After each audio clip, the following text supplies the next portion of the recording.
Okay, ladies and gentlemen, welcome. This is Mike Leotis with Wrestler Weekly.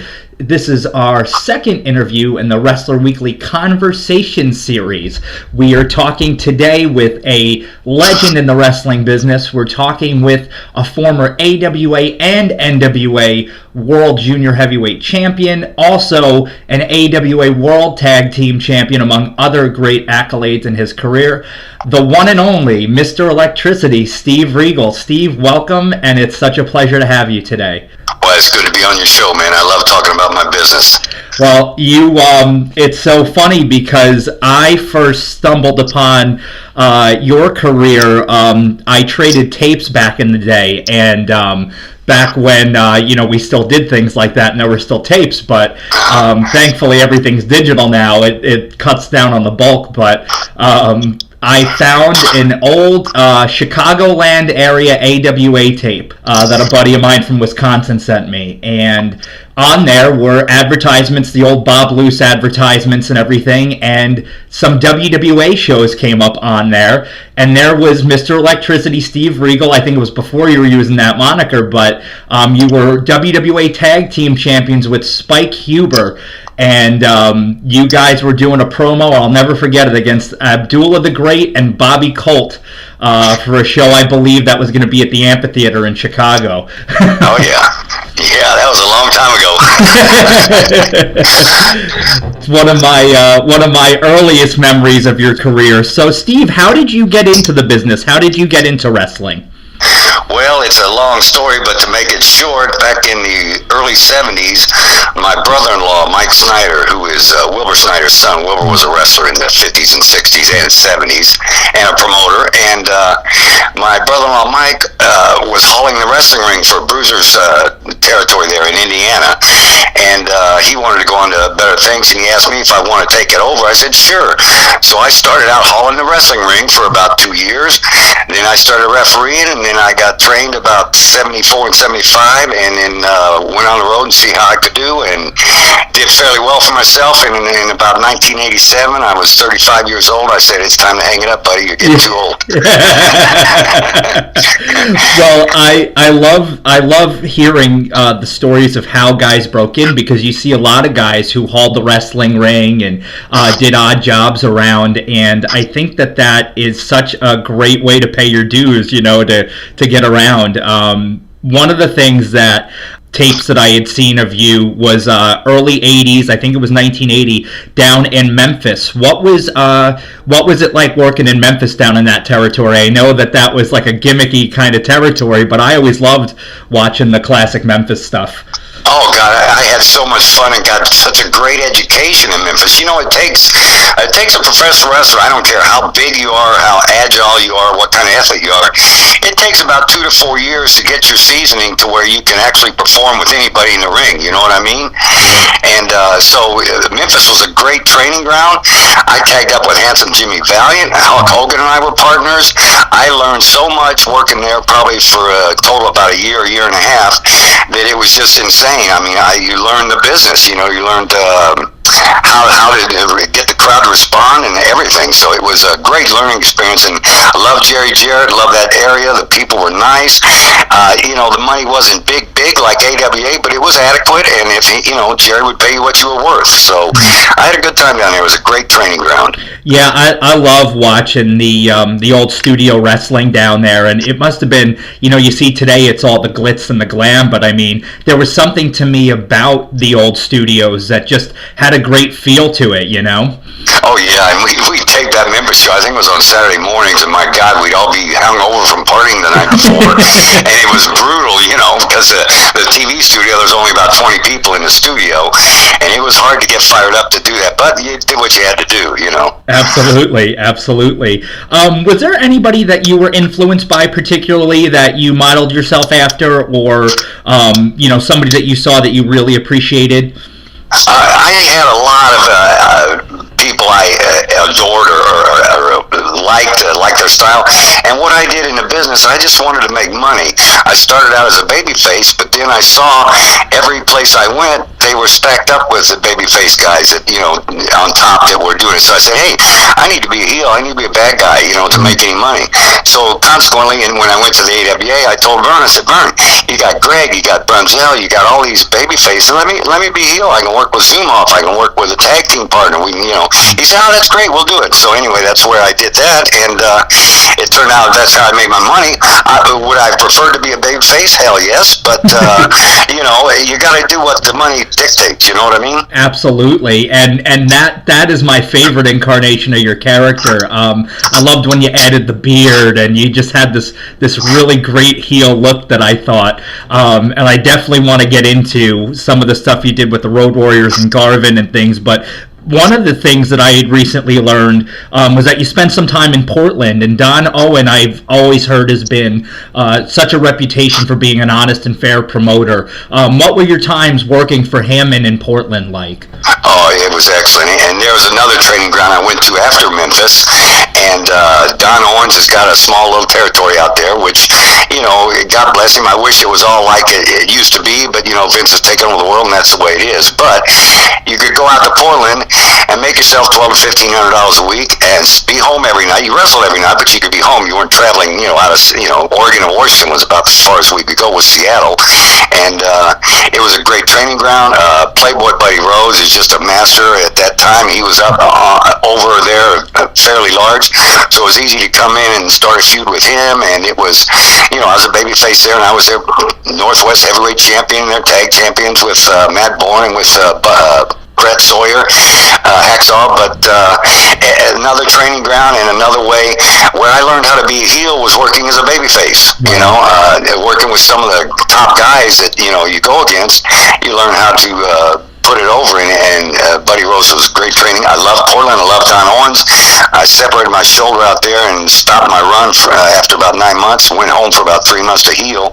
Came back and stayed for another 6 months a year, and then went back to burn. But great thing. I would recommend if that territory was still viable, I would say every wrestler should go out there just to learn. Wow. Yeah, and I love, pardon me, such great matches and so many great guys that I think were underappreciated in other territories, or whether it be by the bigger promotions of the time.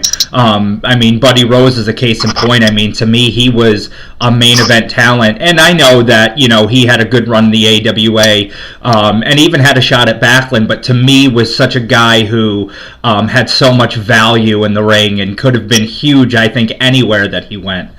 Oh, see, that's the problem with the professional wrestling. It's such a tight-knit community. It's like Hollywood. Hollywood, you've got maybe a cast of 1,000 actors or less that, make a living and make big money. Professional wrestling, you got about 500 guys when I was working, when there was, 10 territories. Now, I don't know what kind of roster Vince has, but it's less than 500, I'm sure, that are actually doing that for your living full-time. And that is where Portland came in, Buddy Rose, and myself included, to play politics to get into the promotions, for them to give you the push to make the money you need to make or want to make. Sometimes they didn't like you, or they didn't like your style, or whatever the case may be. You picked your nose and the guy didn't like it. It was very political, and if you knew somebody, you could get in, but that was too bad, because there was a lot of talent wasted that was great talent. You know what I mean? Agreed. And that's why I love watching those old tapes, and obviously still, a fan of the current business, but I think, for me, the bread and butter is the territory days, the different styles of wrestling that there were, how a guy could go from one territory, finish his run there, go to another one and be fresh, be something different. I always look back at a guy like David Von Erich, going heel in Florida, but being babyface in Texas and really doing something different. Yes. I miss those days. I miss seeing the influx of talent. Now there's more of a, with the independents and things like that, there is more of that happening again. There's more promotions now than I can ever remember. But it does seem like there are a lot of guys trying to start something, which is good. Competition is always good.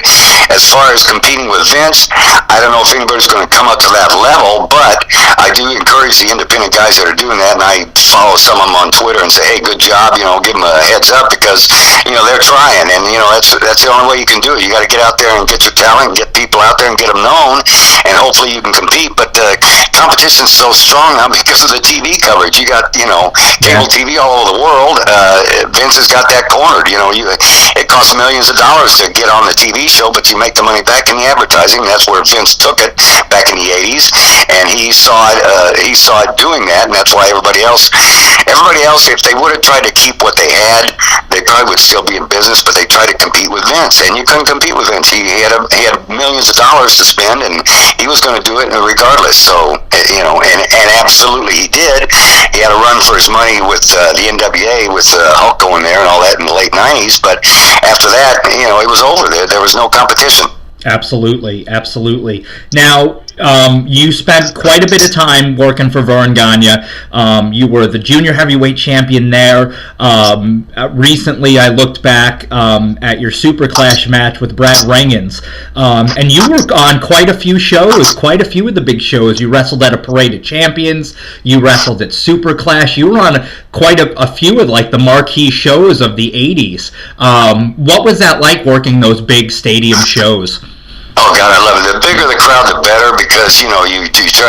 If you're a good performer, you can do your job. If you get in that ring, you need to put those people in the palm of your hand. And when you had a big crowd like that, it was so much easier because you could look at the crowd and get them to respond. It was so easy because there's 25,000 people sitting out there, and they were phenomenal. The payoffs were good. It was great money, even for the 80s. I mean, I'm sure Vince was paying a lot more now and having contracts with guys, but at the time, we got paid off the live gate, and the more butts in the seats, the more money we made. So we worked our ass off, Yeah, absolutely. Yeah. So you come in, you're working single. How does the team with Jimmy Garvin come about? Jimmy came up to Minneapolis when I was up there, and I was trying to finish my run with Verne because I kind of saw the handwriting on the wall. But Jimmy came in and started with his wife Precious and all the gimmicks he was there. And after about a month there, I just mentioned to Greg, I said, "Hey, why don't you?" And I was working with Buck Zumoff with the light heavyweight championship all around, and that was a good thing. Buck, God bless him, I guess he's in jail now, but he was a hell of a performer at the time and had a good gimmick, calling himself Rock and Roll Zumoff. Yeah. But Jimmy came in, and I told Greg, I said, "Hey, maybe Jimmy and I should team up." Well, I mentioned it, and Greg made it happen, and Verne put it together, and then 6 months later or so, we're going to beat the Road Warriors for the tag belts, and I'm saying, holy shit. I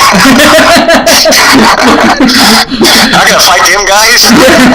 Well, and it's so funny because the Road Warriors were on top of the universe at the time.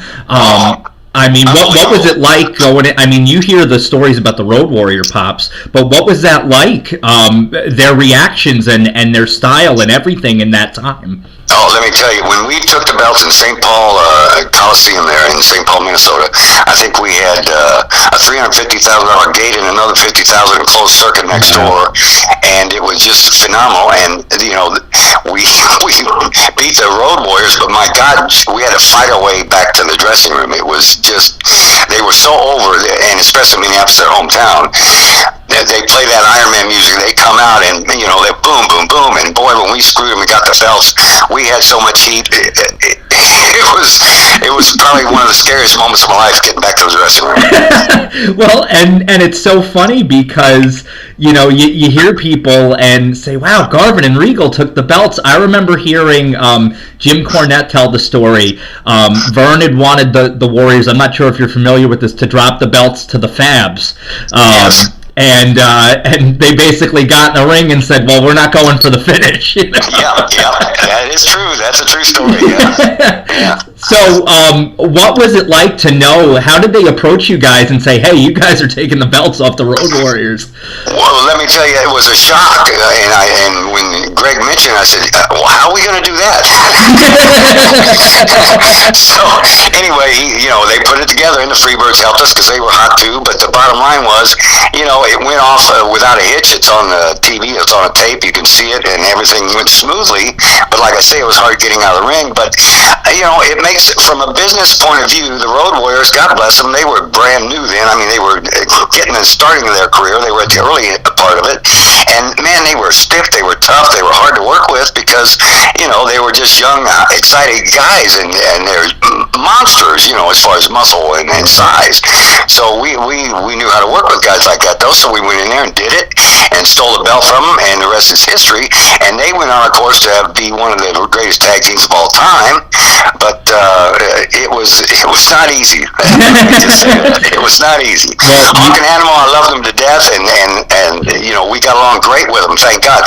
There's another situation. We got along good with him, Jimmy and I. If another, like the Fabs or whoever, I don't think they could have. I think Greg and Vern realized if we don't pick somebody they like to work with, they're not going to do the job, change the belt for us. Yeah. And that was another factor. They knew Jimmy and I were businessmen because, hey, it's like this. Hey, we want to do this. Okay, what are you paying? What's the payoff? We want you to do this and this. Okay, fine. Yeah, pay me. Well, and I can remember being a kid at the time, and now Steve Regal, not only you guys in the history books for that, you guys are also one of the first, group of wrestlers to have your own action figures. And the merchandising and the stickers and the t-shirts, and that must have been nice to, hopefully you guys were getting some of that overhead. Oh, God, yes. And the thing is, at that time, they came around, it was the early 80s, all the people, the promoters came around with, hey, we're going to do dolls, we're going to do this. And from that point backwards, nobody had ever done anything like that. And Jimmy and I just said, oh, yeah, right. And we signed a deal for like 10%, and we could have got 25% because we assumed nobody ever brought it to market, so they weren't going to do it. Well, then all of a sudden, 2 weeks later, our doll's in Kmart, I'm saying, holy crap, we signed for too little amount of money, But we did get some good checks there for a couple, 3 years there. In fact, I think I got royalty checks for almost 5 years after I even got out of wrestling. I mean, they kept getting lower and lower every month, but they paid what they said they were going to pay. But I could have got probably 15 or 20% more, but I didn't realize it. Oh, sure, you're going to make $1. Yeah, big deal. Yeah, right. Yeah, and now it's everywhere. My gosh, but you guys were some of the first. I had those as a kid. That there's somebody told me over Twitter, I believe, that the dolls of Jimmy and I in that era, those dolls are going for like $300 or $400 a piece. Oh yeah, it's unbelievable. To find them in mint condition is very hard, but yeah, man, those things sell for. I mean, you wouldn't believe it. Oh, that's great. That's good to hear. Yeah, it's really cool. And again, you guys are in the history books. But another thing that you're in the history book for is you were the light heavyweight and junior heavyweight champion of the AWA and NWA. And as far as I know, I don't know anybody else who did that. What was that like? Holding those belts and being chosen as that guy. Well, they knew I was going to do business no matter what, number one. Number two, I was believable. Number three, I was a pretty damn good hand in the ring. I wasn't a 300-pound guy, but I could wrestle anybody, and that's what they looked for. And Vern and Greg, of course, they loved me from the get-go because I was a hustler, and I could work with Buck Zumoff. And they loved it, so I could work with anybody. So they, were going to put the strap on me, which was fine. And when I went to the NWA, Dusty was the booker who was instrumental in getting me booked in Atlanta the first couple times with Ole Anderson. Dusty and I have always got along, and when I, told him I wanted to come up there, he said, yeah, man, we'll put the light heavyweight strap on you, blah, blah, blah, and he did, so, yeah, you got to be a businessman, Absolutely. So, before you get to the NWA, you guys have a reign with the Tag Team Championships. You drop those to Curt Hennig and Scott Hall, who, I look back at Scott Hall now, and man, I didn't realize how big he was. He was a big hulking dude, Yes, he was, man. He was hard to work with, too.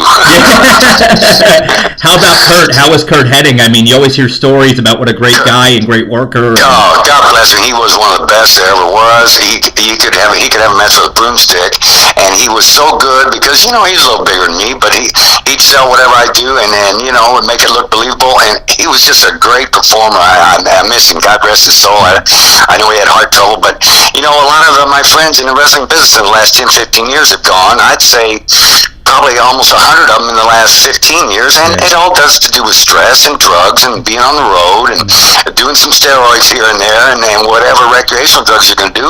It takes its toll on your heart, man. You can't take that grind. Yeah, it's always so hard when you see these guys who are just perishing young, but I think the one thing is I always tell people, because today wrestling fans are so critical and divisive and nasty, and I look at it like, man, I appreciate these guys. I appreciate these guys and gals and what they do, and and I think we have to do that, and that's why absolutely, yeah. I love looking at those old footage, because that was the wrestling I grew up with.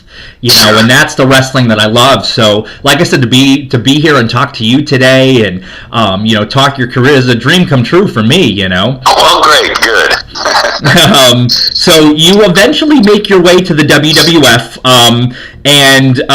so did guys start to see the writing on the wall in terms of the territory days were ending? What was that like with Vince coming up and kind of swooping all this talent? And what was your experience working there like?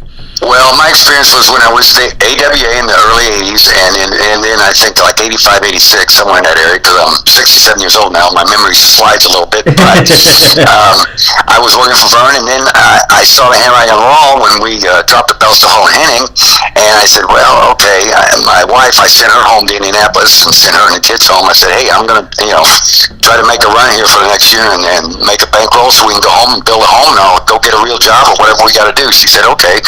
So I sent them home, and I went from Minneapolis down to Dallas to the Von Erichs. That's and right. Worked there. Yeah, worked there and worked with Brian Adidas for the Texas heavyweight belt, and did a program there for maybe 3 to 6 months.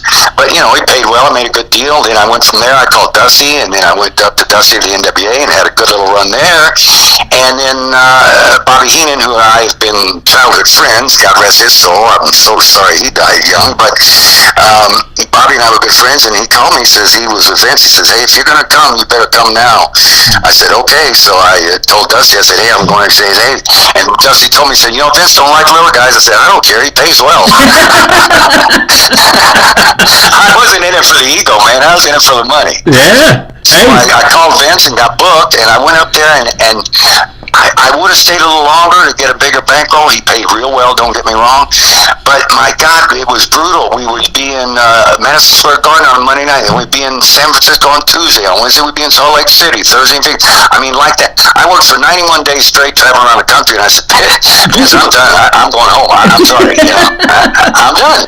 You're killing me, Yeah. You couldn't work. You couldn't eat. You couldn't work out. You couldn't eat because you were traveling all day. Yeah. It was just crazy, man. I can't believe those guys lasted, and then, of course, some of them didn't. They got burned out. But my God, it was brutal. I said, I don't want to work that hard. Come on, man. I don't blame you. Yeah. I could remember after that, especially with Wrestler Weekly, we're big avid fans of the wrestling magazines, and that's kind of our bread and butter. And I could remember reading about Windy City Wrestling. And seeing Steve Regal was the champion. That was when I went back to Indianapolis after I got off the road, and Sammy DeSera and I have known each other from day one. And he said, hey, Steve, he said, I got a little deal going up here in Chicago. You want to come up once or twice a month? I said, sure, Sammy. So I did that for about 3 or 4 years, and Sammy paid me well, and it was fun to go do. And I did that till he was ready to switch it to Bruiser Brody. I said, okay, I'm done. So I came home from them. But yeah, it was a good gig because Indianapolis was close to Chicago. It was only a 3-hour drive. That was easy for me. Yeah, absolutely. And Sammy was a good guy. I don't know what he's doing to this day, but he was a great, smart promoter. He was just at a time where he couldn't, if he was here now, he'd probably get a promotion going. At that time, it was small potatoes, and there was still the territories to buck, Yeah. And then Vince was taking over the world too, so it kind of squeezed him out. Yeah, oh, absolutely, and I think it squashed a lot of good and different styles of wrestling. It certainly did, and it gave you no place for a new guy to get trained and get the experience to go to the big town, the big cities, and the big territories. Now Vince has got a training school, I'm sure, and he knows, but you don't see what a guy does till he's out there in front of the people. Yeah. And you can't judge him by how he works and when he's training and getting worked out. He's got to get out in front of people for a year or two and get that experience. The harden the warrior. Yeah, absolutely. So you finished your career. So what has become of Steve Regal? What is Steve Regal doing today? What did you do post wrestling? And catch the fans up on what Mr. Electricity is doing in 2018. All right. Well, right now I'm retired sitting on my butt in Pompano Beach, Florida. I'm looking out at the ocean right now. Hey, there you go, man. Well, you deserve it. Yeah, I retired here. I retired last year, about a year and a half ago. But I moved down here about 20 years ago, back in, and like you say, everybody said, where's Steve go? Where's Steve go? I haven't gone anywhere. Nobody's ever called me or tried to contact me. I'm not hiding, I mean, but, and it's funny because in the last year or so, I've done some shows and done some podcasts and doing stuff like this with you. And my God, the offers are off the wall. I got a stack of fan mail sitting here. I got to answer, I mean, people are contacting. I'm saying, wow, it's like I'm resurrected from the dead. Jeez, it's crazy. But anyway, when I left wrestling in full-time in 87, 88, I believe it was, I got a job with General Motors. I had some friends there, and I always knew the car business. I, was in and out of that previously when I was hauling the ring and doing stuff like that. It was my day job. But I worked for General Motors for a while, and then when we moved down to Pompano, I worked for an auto parts guy. I did sales work for him, and I retired from him in, about a year ago, July, in 17 or 16, I forget, whatever it is, a year ago. And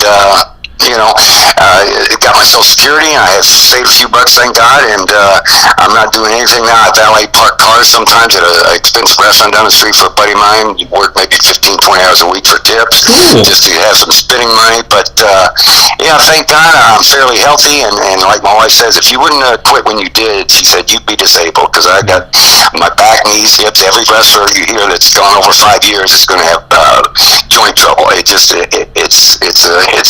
necessary evil, Yeah. Well, I'm so glad to hear that you're doing well, and wrestling fans, thank you so much for joining us this week. We have Mr. Electricity, Steve Regal, a great interview, a great time. Steve, thanks so much for hanging out with us today. No problem, man. Keep in touch. Will do. Thank you, Steve. All right, brother. Bye-bye. Take care. Bye-bye. All right, folks, done for this week. We want to thank you again for being with us. Coming up next week's episode, B. Brian Blair. We're going to be talking the Killer Bees. We're going to be talking Florida, Kansas City, so many territories.